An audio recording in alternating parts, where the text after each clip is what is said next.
Hello, welcome to the channel Wise Stories. Enjoy watching.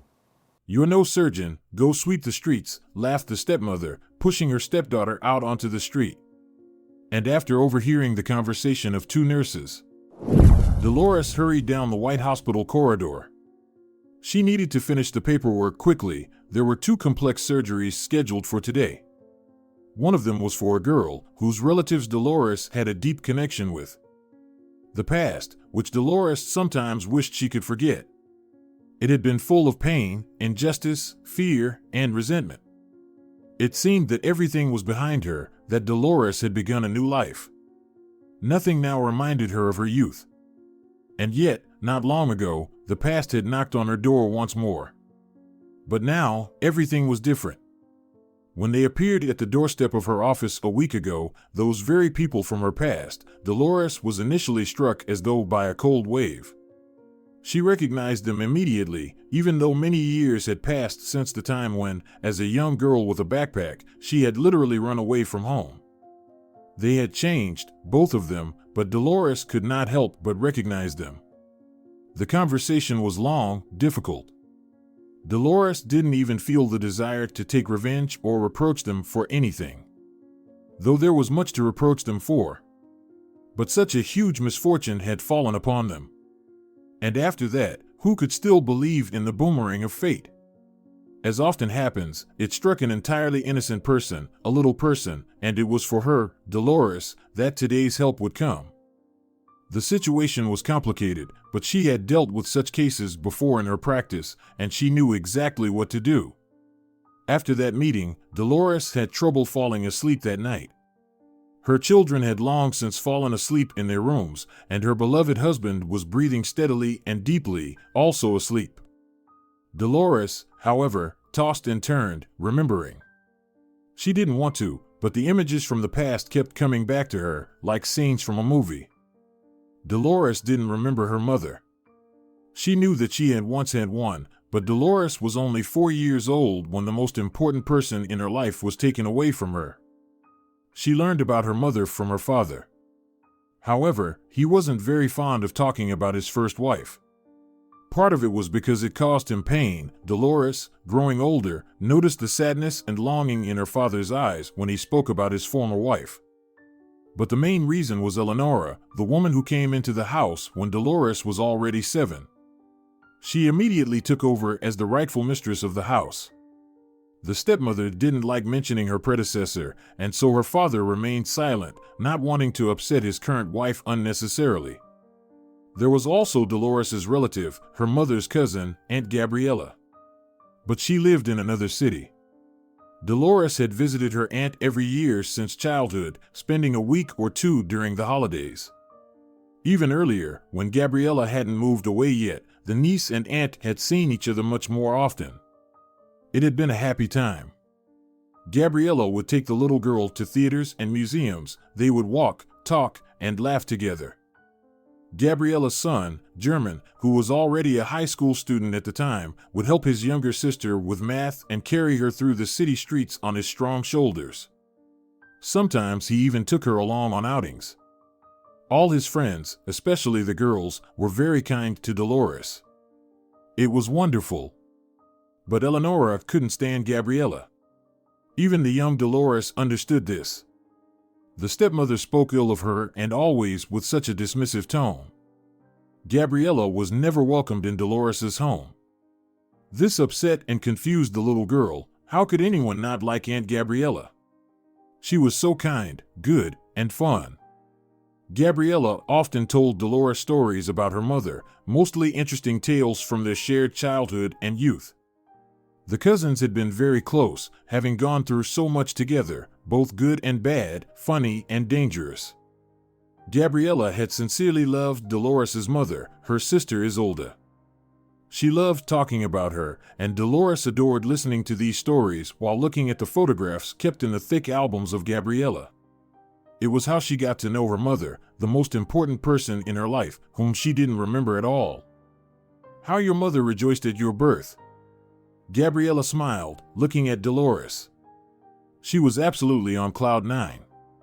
"We made all these plans together, about how we would raise you, nurture you, teach you, You had such little fingers, so delicate, so skilled.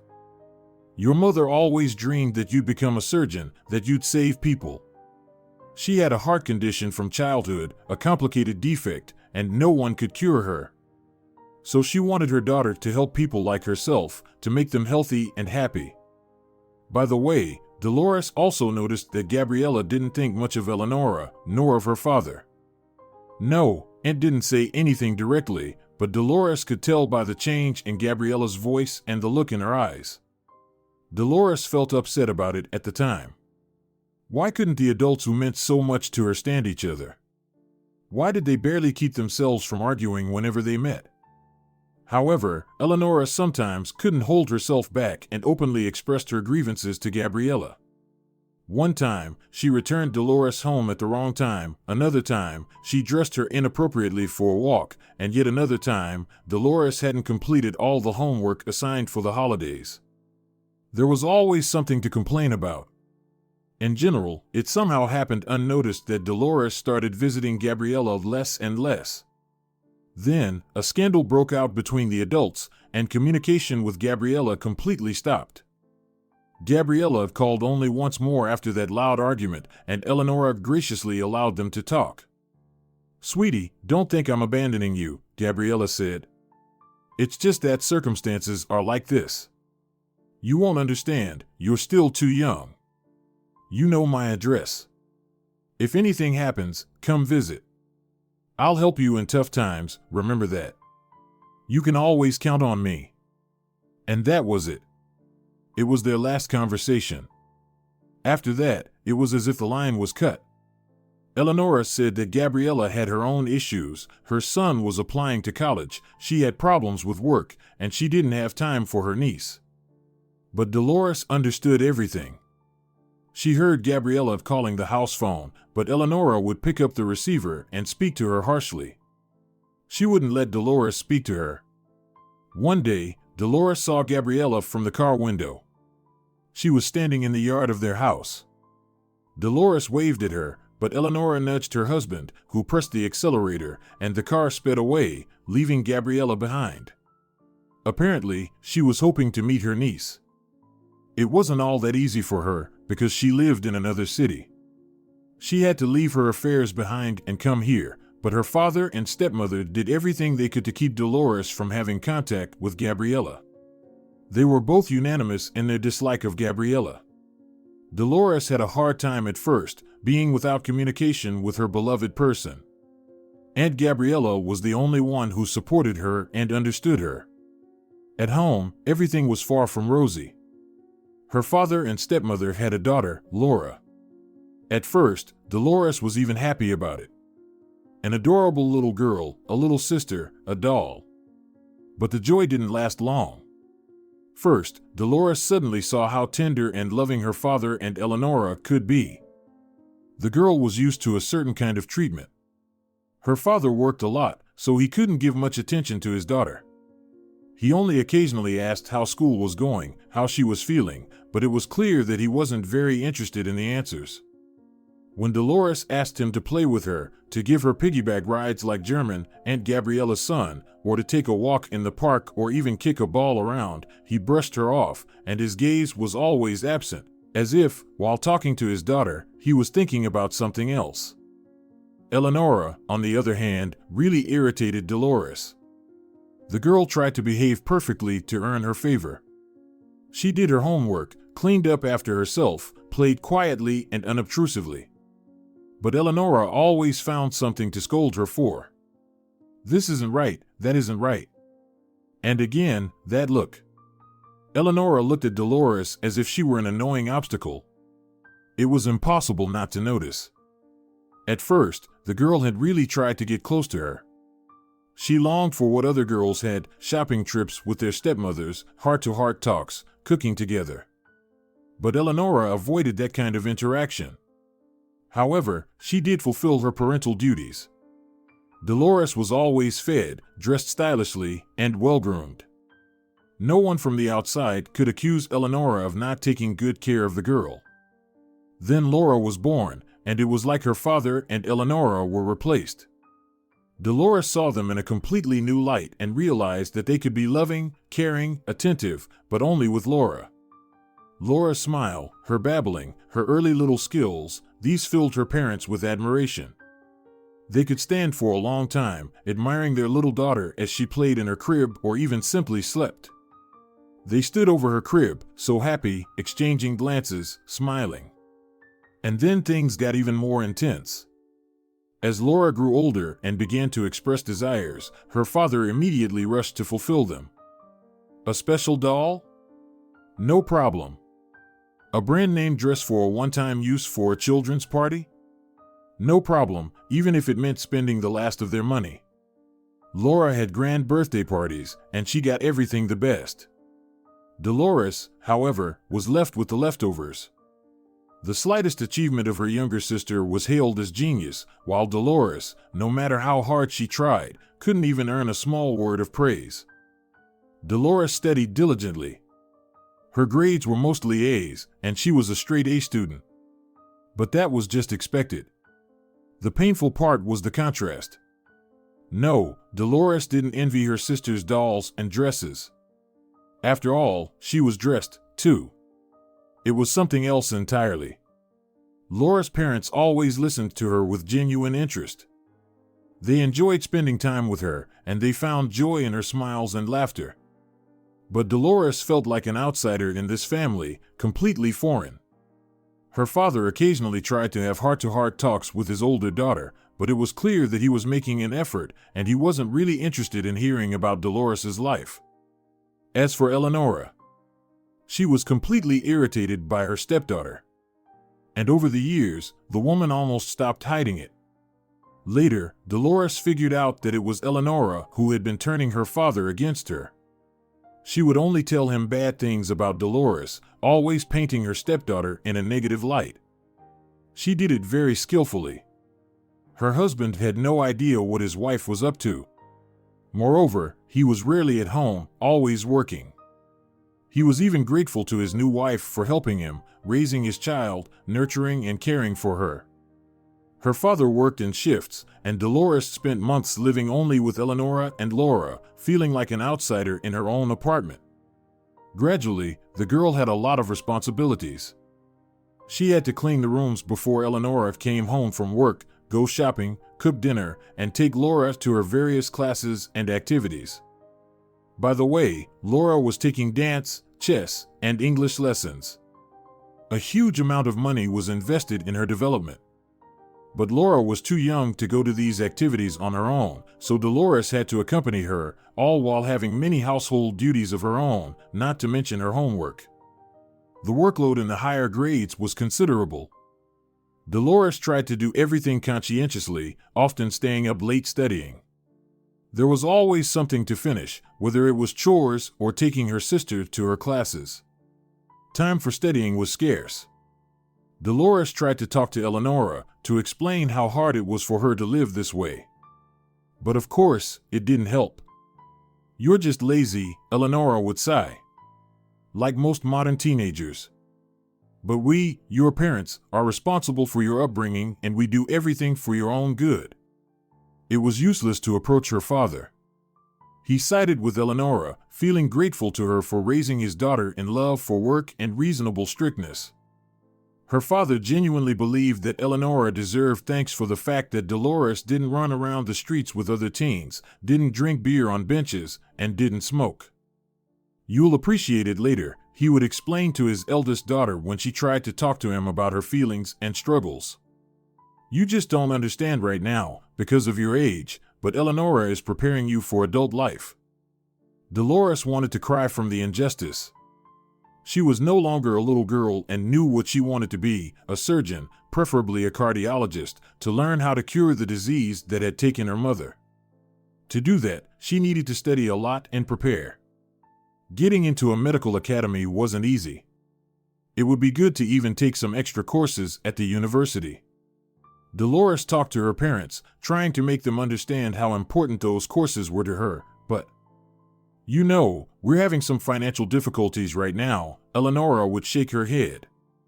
"And these courses of yours are expensive, we can't afford them." Besides, maybe you won't even need them. Today you want to be a doctor, tomorrow a ballerina. You're at that age, and we're not going to pay for your whims when we're already struggling financially." And that was the truth. Her father had started having some problems at work. His salary had been drastically reduced, and it was being delayed. The family was living off savings accumulated during more prosperous years. Her father was urgently looking for a new job. Nevertheless, money was always found for Laura's activities.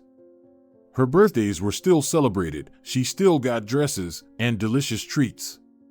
The parents saved on everything except for their beloved younger daughter. And Laura was already hard to say no to. At the slightest thing, there would be tears, tantrums, and awful scenes, with snot running down her cheeks and tiny feet stomping. At such moments, her father would call Laura Princess and hug her close. Eleonora would melt and immediately fulfill all of the little princess's wishes. The parents couldn't bear to see her tears, and they couldn't refuse her anything. But Dolores, that was another story. When the older girl tried to talk to her stepmother or father about how she saw the situation, she was always made to feel guilty. "You don't understand, she's a child," her father would say sternly. "A little child who doesn't yet understand financial problems. The little one should have a happy childhood. It's your spoiled nature and your innate selfishness," Eleonora would say with displeasure, looking at Dolores. "You're grown up, yet you don't understand anything. And this pathological jealousy of yours." Every time Dolores tried to talk about something with her stepmother or father, she ended up feeling guilty. It was very hard to feel misunderstood and rejected. Of course, no one paid for the medical academy prep courses. The girl's ambitions were dismissed as foolishness, and they advised her to just focus on studying. As if that was any better, since she already had straight A's, despite the overwhelming household workload. By the way, Eleonora also considered Dolores's academic success her achievement because it was she who had raised her stepdaughter with a love for hard work. It was her graduation year. Dolores was almost done with school. She still hoped to get into the medical academy. Since they hadn't paid for the courses, the girl was preparing on her own. Fortunately, there was plenty of free literature available on the internet. Money was still tight in the family. But it seemed things were starting to improve. Her father had found a new job, though it still involved long business trips. He'd been working in shifts before, but now he would disappear for 3 to 4 months at a time. However, the salary promised to be more than decent. Eleonora was pleased. Laura had become a schoolgirl. Now Dolores had another responsibility, helping her sister with her homework. It wasn't easy. First of all, Laura had grown into a very spoiled girl, crying at the slightest inconvenience. The smallest difficulties would throw her into a tantrum. She would cry, complain to her mother, who would comfort her and ask Dolores to be gentler with the little one. "How much gentler can I be?" Dolores would think. Secondly, Laura was, let's say, she had a hard time with her studies and was very fidgety. In general, Dolores worked up a sweat before her sister's homework was done. Only then could she turn to her own assignments. And once again, she would sit late into the night, and in the morning, she would almost fall asleep during class. From Eleonora, Dolores still only received reproaches and complaints, despite everything the girl did for her stepmother. She helped around the house and helped raise Laura. There was no gratitude from Eleonora. She continued to see her stepdaughter as an obstacle that would make life easier if she weren't there. And now, Dolores had grown up, become smarter, and started understanding a lot more. Eleonora was even more annoyed by this. She didn't hide that she dreamed of the day Dolores would leave home, fly out of the nest. "Then we can think about having a second child," she would say to her husband. A son. Her father dreamed of an heir. And together with his wife, he had come to believe that life would improve once their eldest daughter had grown up and left. That is, even her father saw Dolores as a frustrating obstacle. Sometimes, the girl would share her feelings with her classmate Letitia. She was quiet and smart, even wise beyond her years. She was young, yet her soul seemed much older, having seen much in life. Your stepmother, she's a typical stepmother. Letitia shook her head as she listened to her friend. Just like from a fairy tale. But don't worry, fate will set everything right. You'll see, you'll remember my words. You'll stand strong, and everything will be fine, with such a backbone. Her classmates' words were comforting, uplifting, and gave Dolores hope for a bright future. They gave her strength to keep going. Dolores didn't give up on her dream. She wanted to be a surgeon and was doing everything she could to make it happen. She knew that after graduation, she would submit her documents to the medical academy. The academy was located in their city, just 3 bus stops away from home. She could walk there. It was a tall, old building in the center. The girl often passed by it, admiring the fountains and statues decorating the courtyard, imagining herself among the boys and girls rushing to this temple of knowledge for their lessons. It was her dream. Now Dolores had her diploma in her hands, red, with a special design and even a gold medal as a sign of distinction. Dolores was happy and very proud of herself. But she didn't go to the graduation party. Eleonora said that they didn't have the money for it at the moment. Dolores herself wasn't too eager to go to that restaurant, and she wasn't even that disappointed. Well, now, Eleonora said in the evening after the diploma ceremony. Her father, as usual, was on a business trip. You're an adult now, almost 18. We've raised you all these years, given you everything, clothes, food, a roof over your head. It's time for you to leave the nest. Well, I'm going to continue studying at the medical academy. Dolores, stop with these foolish fantasies. Enough dreaming about the impossible. Medical academy? Do you know what the competition is like? I've checked, 12 applicants per spot. You won't get in, don't even dream about it. But I've prepared, and I feel I have the strength to do it. That's just your arrogance talking. You'll never get into such a university. Something simpler, yes, you might manage, but think about it, another 5 years of studying. You need to work. I need to study. Dolores looked at her medal. I'm good at it. School is one thing. Eleonora began to get angry, but still tried to hide it. But university is different. In school, they give you grades for effort. In university, you'll have to study properly. You won't have time for anything else. And you're already an adult. You should support yourself. Plus, money's tight at the moment. Supporting an adult daughter for several more years is too much of a burden for us. I'll talk to your father about this. I've already talked to him, and he agrees with me completely. Dolores, don't waste years on education. It's nonsense in our situation. People with these same diplomas are working as cashiers, just like those who didn't finish university. I know. Eleonora worked as a cashier. She had never finished law school, and she often spoke with a hint of spite about her colleagues who had diplomas in economics or law. You just don't know life yet, Eleonora scolded her stepdaughter. It's time for you to earn a living and take care of yourself.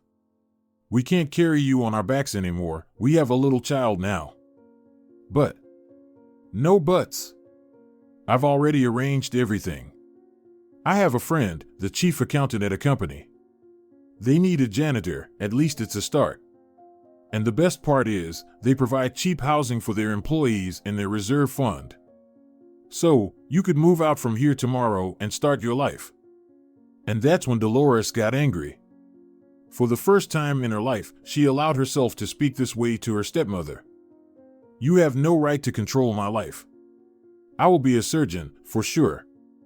This is my dream, and you won't stop me. I can do it without you. You've been humiliating me all my life, loading me with responsibilities, trying to knock me off my path. You think I don't see or understand anything. Dolores couldn't hold back anymore. She had never spoken to her parents like this before, she just hadn't dared. But now, all the accumulated resentment from these years burst out. She was shouting about her feelings, about the injustice. And, strangely enough, she felt a bit lighter, even though she knew that everything would change after this. "You ungrateful little bitch." Eleanora glared at her stepdaughter with open hatred. "Get out of here if you're so smart and independent."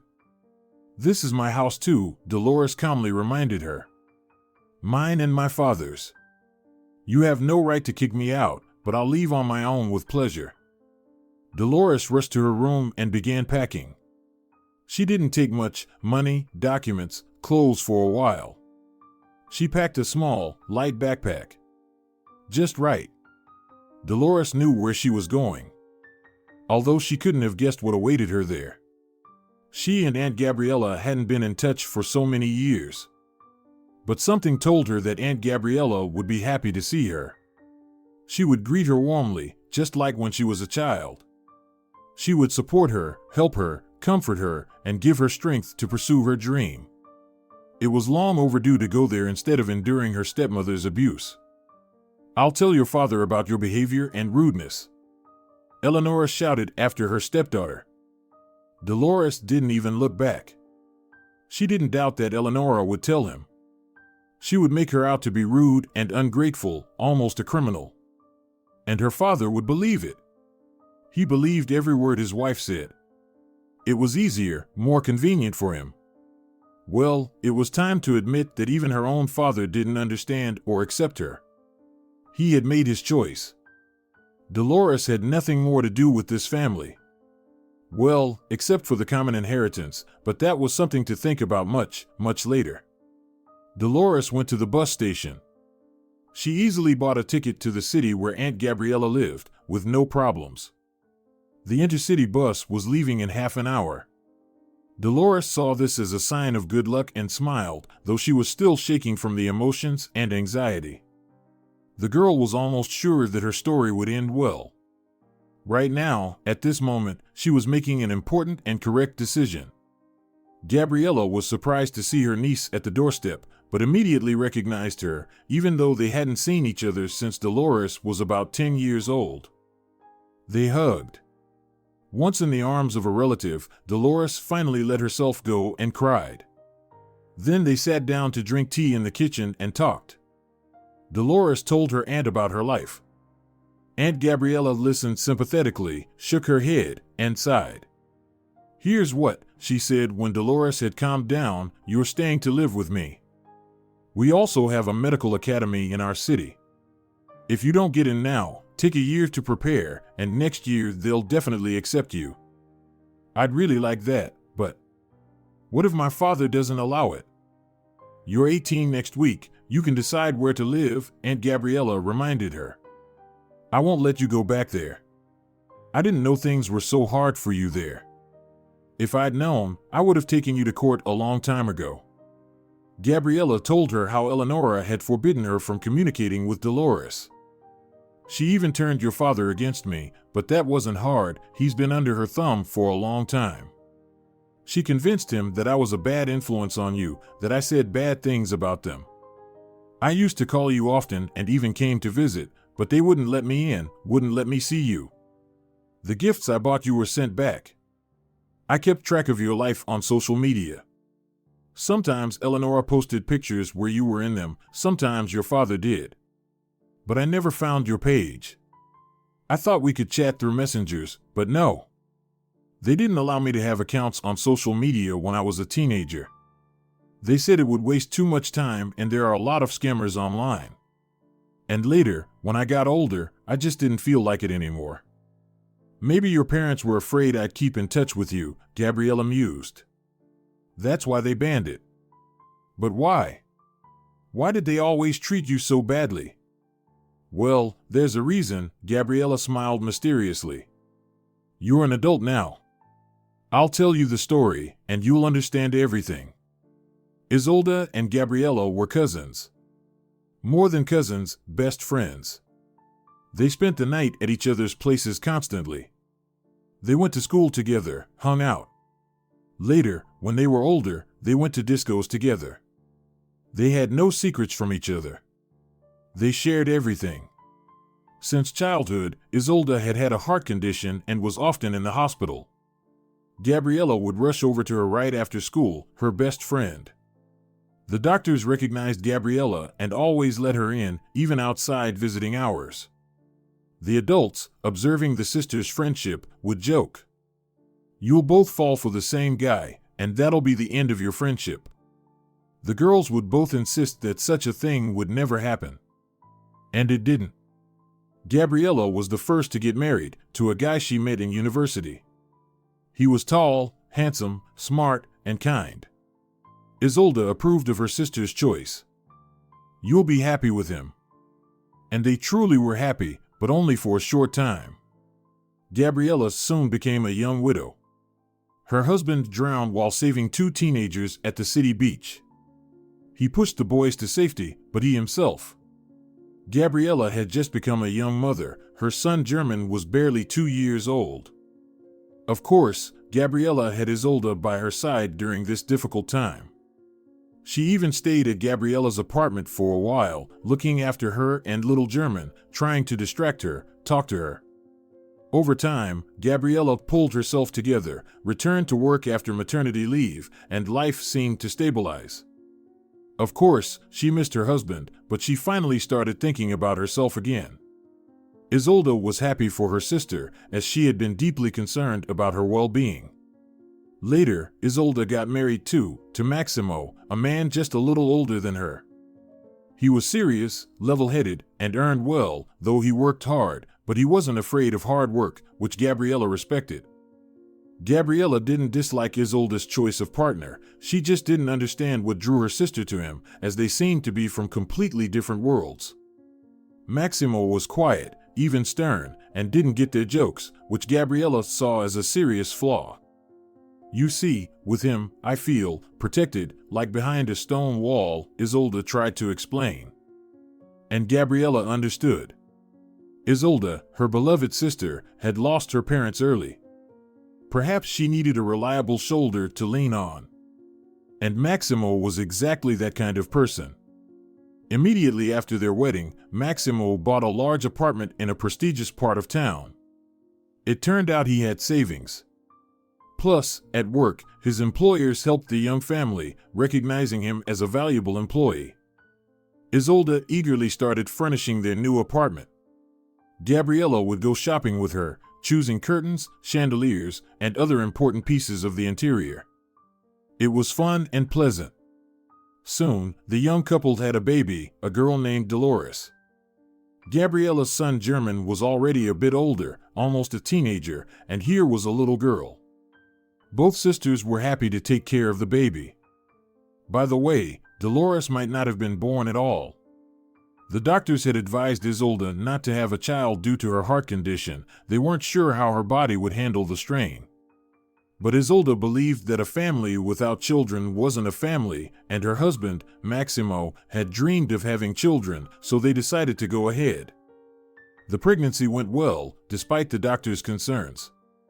The baby was born healthy and strong. Everything seemed to fall into place, but not completely. A year after the birth, Isolde's health began to deteriorate. Her body started showing signs of strain due to the burden, as it had never been fully healthy. But Isolde had no regrets. She followed the doctor's advice, had checkups, and took medications. She was keeping an eye on her health, believing that everything would be fine. "The doctors tell me that for my condition, the most important thing is positive emotions and avoiding stress," Isolde said. "Well, you certainly have enough positive emotions," Gabriella smiled, looking at her sweet niece. "That's for sure. And there's no stress in our family. Everything is fine." Gabriella hoped that over time she would get to know Maximo better and become friends with him since he wasn't a stranger, he was her beloved sister's husband. But he remained distant and silent. He would come home, greet Gabriella curtly, and then go to the bedroom. "Does he not like me?" Gabriella asked Isolde. "No, what are you talking about? He's just that kind of person. Besides, he's been really busy lately. He's tired, doesn't spend much time at home. Constant business trips, late hours at the office. What can you do? It's a managerial position. But at least me and our daughter want for nothing. He's good, kind, and takes care of us, Isolde reassured her sister. But Gabriella knew her sister very well and could tell that Isolde was not being entirely honest. She looked upset. Something wasn't right. Another year and a half passed. Dolores had grown and even started attending kindergarten. Isolde hadn't gone back to work. There was enough money. She had chosen to focus on managing the household, taking care of the child, and looking after her health. She had to visit the doctor more often than most people and carefully monitor her health indicators. Maximo provided for the family, but he spent very little time with his wife and daughter. Always away on business trips, staying late at the office, and when he was home, he was distant. Isolde explained this by his tiredness. Gabriella saw and understood that something was wrong. She felt sorry for her sister. One day, Gabriella confirmed her suspicions. Yes, Maximo was being dishonest with Isolde. He was living a double life. Gabriella had left work a little earlier that day. She received a call from the school saying that German had developed a fever and was sent home. Worried, she asked her boss for permission to leave. To shorten her route, she ran through the train station. And there she saw them, Maximo and his companion, a beautiful, slender, tall woman with a model-like appearance. They were leaving the waiting area. He was carrying both suitcases, his own and hers. Maximo was nothing like the man Gabriella knew. His eyes were sparkling, he couldn't stop talking, and he was smiling. He looked at the woman with adoration, and she allowed herself to be admired, acting coquettishly. Gabriella stopped, watching them. A few times, Maximo hugged the woman around the waist, pulled her closer, whispered something in her ear, and even kissed her. It became clear, Maximo and this woman were lovers. By the way, Isolde had said that her husband was on a business trip. But the train that arrived at the station came directly from a city by the sea. Apparently, Maximo and his new companion weren't on a business trip, but on a vacation. Gabriella even stamped her foot in frustration. Doctors had recommended that Isolde breathe in some sea air. But Maximo had refused, no time, not enough money. But going on a trip with his lover, that was fine. Gabriella thought for a long time about whether she should tell Isolde. On the one hand, her husband was deceiving her sister, and Gabriella would have preferred to know such things herself. It was bitter, but Isolde. She had a heart condition. The doctors recommended avoiding stress. Would her sister be able to handle it? Would the news be too much for her? Gabriella decided not to worry Isolde and, instead, talk to Maximo. For an important conversation, Gabriella went to her sister's husband's office. Maximo's office was in the city center. He was surprised to see Gabriella at the door. "What's happened?" he asked. "It has," Gabriella replied gloomily and sat down opposite him. She explained what had happened at the station, giving him all the details, not leaving anything out. Maximo listened calmly, not even raising an eyebrow. "Well, yes, I have a woman. We really care about each other. We have to meet in secret. I'm not happy about it," he said. "Why? Why?" "Well, sometimes feelings fade," Maximo answered tiredly. "I thought Isolde was the one, the only one. But I was wrong. With Eleonora, it's different. I would have told Isolde by now, but her heart is weak, her condition is unstable. The doctors say it's a crisis. Once it passes, I'll confess everything, we'll get a divorce, I'll help her get on with her life. Don't worry. But if I tell her about Eleonora now, it'll send her to the grave. You understand that, right?" Gabriella thought for a moment. Maximo was right. He was, of course, a jerk and a traitor for starting an affair with Eleonora. But he was looking out for Isolde, the mother of his child. He was protecting her from extreme stress. Gabriella and Maximo agreed to keep quiet. It was better for everyone except Eleonora. She took matters into her own hands at some point. Gabriella remembered that evening, almost night. German was asleep in his room. He had to wake up early for school. Gabriella was about to go to bed, but she couldn't tear herself away from a TV series. Then the phone rang. Her heart clenched with anxiety. It was far too late for a phone call. "Who are you?" to Isolda Martinez, a male voice asked. "I'm her sister," Gabriella replied, growing cold with fear. She hoped that it wasn't as bad as it seemed. "You need to come pick up the child. Her husband is away on a business trip, and the daughter is too young to be left alone." "What happened to Isolda?" "You need to come here as soon as possible," the voice repeated. Gabriella called a taxi and, in 15 minutes, was at her sister's apartment. There were many people there, doctors and police officers. They spoke with Gabriella and explained everything. She sank to the floor, sliding down the wall, and sat on the cold laminate, covering her face. Isolda had had an attack. She had called for an ambulance, but the doctors didn't make it in time. Gabriella was approached by little, confused Dolores. The girl's eyes reflected fear and confusion. Looking at her, Gabriella realized that she needed to pull herself together. Her niece needed her. "Will you take the child?" a man in uniform asked. "Of course," Gabriella nodded. "I'll take her." Dolores stayed with Gabriella for almost a month. Funerals, paperwork. Maximo dealt with some work-related matters. After all, he now had to look after his daughter. No more business trips, he was looking for a nanny instead. During this time, Dolores lived with Gabriella. German helped his mother take care of the little one and enjoyed doing so. Then Maximo took Dolores. He had prepared everything seriously for their new life without Isolda. "Can I visit her?" Gabriella asked. "You should," Maximo nodded. "I've made keys for you. Come whenever you want. Dolores really wants to see you." "All right, but can I ask something?" "I think I know what you're going to ask," Maximo nodded. "You want to know if I ever told Isolda about Eleonora? You're wondering if that's what caused the attack?" "Yes." "Of course, I didn't say anything." Maximo looked at Dolores with a direct, sincere gaze. "I would never have done that, remember? We talked about it.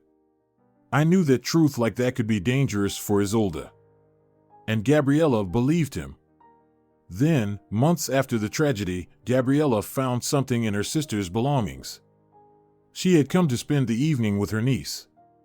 Dolores had really missed her aunt and wouldn't leave her side when she was visiting. The niece and aunt decided to play dress up. It was fun. The 4-year-old adored dressing up and transforming herself. Gabriella, to be honest, did too.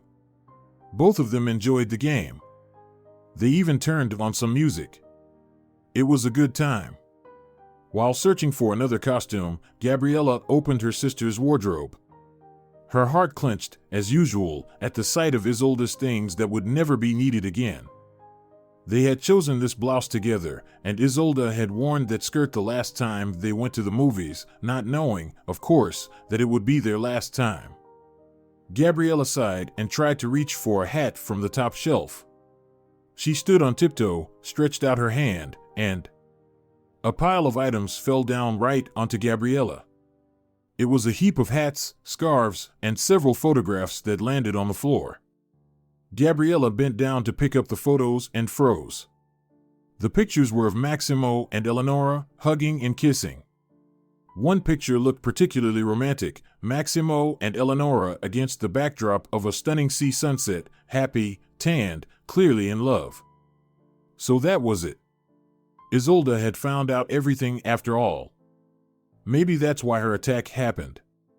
Gabriella turned one of the photos over. There was a note written, apparently in lipstick. "Let him go, he doesn't love you anymore. He's with you only because of your daughter. Don't stand in the way of someone else's happiness. He won't leave because you're sick, so take the first step yourself." A horrible message. Words that could wound even a healthy heart. And it was Eleonora who wrote it. Gabriella felt dizzy, and the world went dark before her eyes. She imagined what it must have been like for her sister to receive this message. Later, Gabriella told Maximo everything and showed him the photographs and the note on the back of one of the pictures. He reacted very strangely. "Why are you doing this? I've already lost my wife, I'm still grieving. And now you're dragging Eleonora into this. Why? I understand that you're upset about Isolde's passing. Maybe that's why you don't want me to be happy. So you've made this mockery. What are you talking about? How could I have gotten these photos? You don't get it at all. Your woman purposely sent Isolde to the grave. She's a terrible person. She did this." But Maximo stuck to his line. And Gabriella realized Eleonora, that beautiful, slender woman, had a huge influence on him. That's why he denied the obvious, refusing to admit that his lover was deceitful, cold, and calculating. Gabriella had no doubt Eleonora clung to Maximo only because of his apartment and his respectable position and income. She had a goal, and she achieved it. She destroyed her main rival. Maybe she didn't want Isolde's death, but the tragedy certainly worked in her favor. Maximo didn't want to listen to Gabriella. He almost stopped talking to her, and they had never been particularly close, but now they barely communicated at all. Gabriella still saw Dolores often. She usually took the little girl on weekends. Maximo still worked a lot. It seemed that nothing was now standing in the way of the widower's personal happiness with his lover. But for some reason, he didn't rush to bring Eleonora into the house. They met on the side. They also went on vacation together, went on dates, but lived apart. Only about 3 years after the tragedy did Maximo propose to his lover and bring her home to meet his daughter. By then, Dolores had already started first grade. And since Eleonora became Maximo's legal wife, Gabriella began to be distanced from the family. It was easy, especially since Gabriella had moved to another city, bought a bigger apartment, found a good job, and even thought about taking Dolores with her. After all, why should Maximo have her in his new family? She wanted to get custody of her niece, improve her living conditions to ensure there would be no obstacles. But suddenly Maximo announced that he would raise his daughter himself. It was strange. He had never shown much love or attachment to the girl, nor had he cared for her. He simply hired a nanny when his wife passed. They gradually stopped communicating. Gabriella looked at her now adult niece. "It wasn't hard, since I now lived in another city. Eleonora, she tried her best to keep you away from me because she knew perfectly well that I know everything about what she did to Isolde. And maybe she was afraid I'd tell you everything, prove Maximo was wrong, and he would throw her out. In the end, it's clear she didn't like having someone like me nearby, who knew all the dirty details. So, they pushed me away. And I tried to meet with you.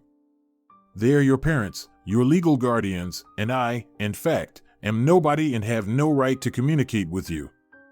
But I thought Eleonora appeared only later, after Mom passed away.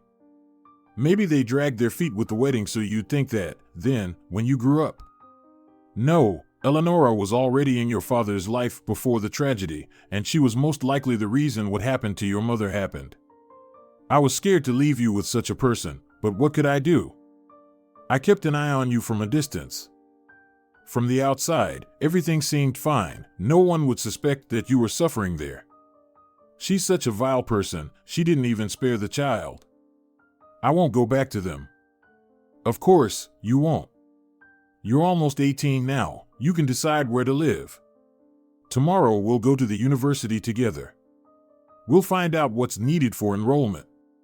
Did you bring the documents?" "Yes, I brought the documents, I just didn't pack many things." "That's nothing, we'll buy everything tomorrow. The most important thing is the documents." Eleonora was standing by the coffee machine, waiting for the bulky device to make her a hot chocolate. She was incredibly sleepy. Once again, little Mariana had been restless all night. She was either having trouble breathing or complaining about chest pains. Her granddaughter, Eleonora's most precious treasure, was getting worse. The child was only 5 years old, and she couldn't run around with her friends or even go to kindergarten. Laura, her daughter, was clearly not ready for the challenges of having a sick child. She was constantly upset, moody, and even angry at her daughter, who wasn't to blame for anything. It was Laura and her drunken boyfriend who had made the child. Then, during the pregnancy, the young mother didn't take care of herself much. She smoked and even drank beer. Eleonora tried to watch over her daughter, but it was impossible to constantly monitor an adult. The people who had said they spoiled Laura were right. Eleonora had just wanted her daughter to be happy. Countless development toys, gifts, surprises, birthdays. Eleonora had invested all her available resources into her child. Laura didn't have to do household chores because her mother believed that her daughter still had a long life ahead of her to work. Maximo didn't get involved much in raising their younger daughter. He completely trusted his wife with this responsibility. Besides, he was rarely home, always working to provide for the family. Eleonora was fully convinced that you couldn't spoil a child with love. Childhood tantrums would pass with age, and her daughter would grow up to be strong and self-respecting. But at one point, Laura stopped studying altogether, accustomed only to doing what she wanted. She dropped out of school in her final year, saying she wasn't going to university, not even to a commercial faculty where almost anyone could get in if they could pay. She said she was tired of studying and wanted to enjoy life to the fullest. Laura got involved with a bad crowd and started coming home drunk, often in the early morning hours. Eleonora couldn't do anything with her rebellious daughter. Maximo, too, didn't know how to deal with Laura. He had never really been involved in raising her. Although he loved his younger daughter very much, sending her money and buying her gifts. Then the tragedy struck. Maximo had an accident on the highway while returning from a business trip, and Eleonora was left alone. But she had acted quickly, and both Maximo's apartment and his accounts went to her and Laura. Dolores had no claim on that property. Eleonora had spent a lot of money and effort to manipulate the documents at the time, but now it had all paid off. Dolores had long been living in another city, far away. Eleonora hadn't been particularly interested in her fate. Maximo wasn't either. They only knew that Dolores had gotten into medical school, just as she had dreamed. Gabriella supported her, and after receiving her diploma, she moved to the capital. After that, there were no more updates. Dolores had no contact with her parents. She probably kept in touch with her aunt, Gabriella, and that was fine by Eleonora. The main thing was that the apartment and the money in Maximo's accounts had stayed with them. Then Laura got pregnant by one of her drunk admirers, and Mariana was born. Weak and pale. In the hospital, they discovered a severe heart defect, one that could allow her to live only until the age of 7 or 8 at best unless surgery was done. Mariana was already 5. Eleonora threw all her energy into her granddaughter's rehabilitation and treatment. She even surprised herself with the strength of the emotions she felt for the little girl. It seemed like even her daughter Laura was loved less. Eleonora had once dreamed that Maximo's inheritance would provide them with a happy life without shortages or frugality. But it turned out differently. Everything went into the costly, ongoing treatment for Mariana. The little girl had undergone several surgeries, which only slightly improved her condition but didn't solve the problem. Her health continued to deteriorate. Eleonora didn't even want to think about what could happen to her granddaughter. Even Laura, usually carefree, self-centered, and only thinking of herself, seemed to understand that it was no joke, and she did her best to take care of her daughter. But most of the responsibility still lay with Eleonora. Doctors in the city refused to continue Mariana's treatment. There were no specialists or facilities for such cases. So Eleonora, Laura, and Mariana traveled to the capital. They were advised to go to a pediatric surgery center, where it seemed like almost miracle workers were helping even in the most difficult cases. It was hard to get an appointment because of the long wait lists, but Eleonora managed to get through. However, when they finally saw the doctor, they were shocked. The surgery for Mariana could not be done for at least another 6 months because people from all over the country came there, and most of the patients had conditions just as urgent as Mariana's. No one could be moved up. By that time, the girl's condition could worsen to the point where no one would be able to perform surgery. They prescribed therapy for Mariana, but no one knew if it would help. Eleonora drank her hot chocolate, leaning against the light hospital wall. Nearby, on the couch, sat a confused Laura, with Mariana sleeping on her lap, unaware of how serious the situation was. Eleonora was barely holding back tears of helplessness and despair. She couldn't do anything more, and then Dolores Martinez, the one who pulled that boy from the brink, one nurse was saying to another. Everyone had given up on him. His heart was full of holes, the doctors said, hopeless. She performed the surgery at night, in her free time. She didn't leave the operating table for 5 hours. And she saved the boy. He'll live, and he'll be perfectly healthy. A miracle, agreed the other nurse. Senora Martinez, a pediatric cardiac surgeon, a gift from God, and a good person too. The world could use more people like her. Dolores Martinez. Eleonora jumped up and hurried to the nurses, asking them to take her to this doctor's office. She had almost no doubt. No, it seemed too fantastical, but still. Dolores was finishing up her latest report when a woman from her past appeared in the doorway of her office. The one who had once brought her so much pain and caused so many problems, Eleonora. And beside her, holding a sleeping child in her arms, was Laura. Dolores recognized her sister, though the last time she had seen her, she had been a young elementary school student. A flood of emotions overwhelmed the woman. Fear, disdain, disgust, but also surprise, of course. How had they ended up here? And why? Why had her past come looking for her, just when everything in her life had finally settled down? Eleonora began to speak. She was crying, asking for forgiveness, and seemed genuinely remorseful for her behavior back then. What happened to Mariana? Maybe it's like a boomerang, a punishment for me for the way I treated you. But the one suffering is the innocent child, who's done nothing wrong. You're our last hope, Dolores. Please, take her for the surgery, otherwise, she won't make it to her turn. I know you sometimes do this. You take on difficult cases during your off hours. I shouldn't ask you this after everything, but I'm begging you, I have no one else to turn to. Dolores looked at her stepmother, then at Laura. At the little girl in her sister's arms. Her niece, she realized. And, to her surprise, she suddenly realized that she no longer felt resentment, and the animosity she had toward these two people had somehow disappeared. Before Dolores were people, unhappy, frightened people, who needed help, and a child, a seriously ill child. Dolores asked for Mariana's documents. She needed to understand what she was dealing with. Eleonora quickly pulled out a thick folder from her bag, test results, ultrasound reports, x-rays. Yes, the situation was indeed complicated and could not wait. But Dolores knew she could handle it. She had dealt with similar cases before. Of course, it would mean sacrificing her free time again, but this was such a small price compared to a child's life that it hardly seemed worth mentioning. After all, Dolores had gone into medicine to save people. It was her calling, her dream. We'll need to retake some tests, said Dolores. But don't worry, everything will be fine. If you're enjoying it as well, leave a like and subscribe to the channel.